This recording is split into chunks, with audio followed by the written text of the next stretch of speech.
Hi everyone, my name is Charlie and I don't really have anything to talk to you about, but that seems to be the way videos go during Vlogmas. I did consider telling you the story of a memorable Christmas in which my sister fell on a doll's house she'd just received. However, I believe I've told that story before. If you want to hear it, let me know in the comments. The next thing I thought about talking about was my writing.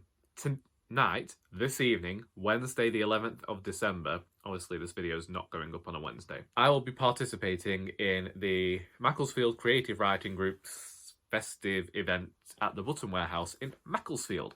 And I'll be comparing for the evening, where I introduce readers and try to make jokes and all round fail at everything. This year, I haven't written anything new. Usually, I am able to come up with at least something to be going on with, but working on the children's book and working on the Our Doris book and writing some poetry, whilst I could usually write a theme, there's been nothing that's inspired me to go on with winter this year. I'm probably sticking to a poem I wrote about when all of our sheep got stuck in the snow and the council had gone down the hill where my dad's fields are, obviously making it easier for the villagers to get to work. However, they ended up building up snowdrifts on the side of the road, blocking off the gates into my dad's field, so that he had to climb into snow. It ended up coming up to his middle, and he had to whack his way through this snow in search of his sheep.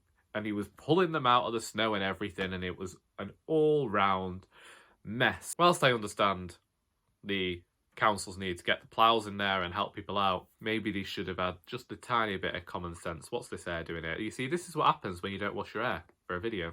But generally, I am able to find some sort of inspiration to write quickly. But this year, I'm trying not to, well, not just this year, I'm trying not to force anything, because I feel like if you force yourself to write or you force yourself to read, it's always going to feel forced and you're never going to enjoy it as much. And I know I hear this argument every day saying that you should write every day, then it builds up this routine. But listen, like, I don't need a regime or a routine to write. I go by the whole thing that each writer is individual, they have their own process, and if you're trying to tell a writer how to write, just jog on, because that's only worked for you. It's not going to work for everybody. I suppose that I'm just cantankerous and grumpy in my old age, and I've completely changed my views from when I was a teenager going into my 20s, when there were rules for writing and there were rules and ways that one should do something, and there were certain things that made you a writer and there were certain things that didn't. And now I'm at this age, I think that if you're not writing, it doesn't mean you're not a writer if you have written before. And if you are writing and it's not going the way that you want it to, that also doesn't mean you're not a good writer. It just means you're going to have to edit things a bit later on or go back and reread it.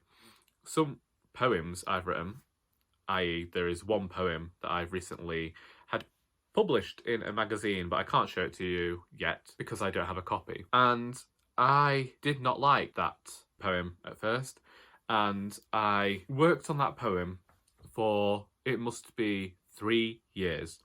I kept going back to it, and the last time I looked at it, I'm trying to put this poetry collection together. This was the poem that was originally going to be the title poem. I ended up thinking it can't be because I didn't think it was very good, but I'm editing it and I realised there's actually some great sounds in there. I've just put them in the wrong places, and if I move things around, there's some great emphasis that gives some half rhyme, it gives it a rhythm, and I noticed all this, and every time I reread that now, I'm incredibly proud of myself, at the same time having no idea how I actually did that. It's one that will never make sense to me. I have never understood editing, but I feel like I got it this one time for this one poem that I never enjoyed, but in the end it ended up being the first poem that I've ever had accepted and published. So, or do we call it printed? I don't know. It was accepted. It's in a magazine. I will talk about that more once I get my contributor's copy, and I may even buy one and do a giveaway. I don't know how this works anymore, so we will see. I feel like that's all I want to talk about today, because I'm not making much sense, am I? But basically, I'm a writer who's not writing at the moment. but I'm not feeling guilty. I'm not feeling ashamed about it. I am working on the final Doris book, and I'm working on the children's book, and that just means that I do not have the time in which to go off and write something else. And I don't want to be flitting when I'm working on so many projects at once. I'm about to bring out another book, and whilst that might feel like a cop-out, it's just the way things are going at the moment. Let me know if you're writing anything at the moment. If you're not, what are you doing instead? My mother's just arrived home and she's been incredibly loud, and it's probably going to make me smile in a minute, so I'm gonna be off. I hope that you got something out of this video, and until next time, that is all.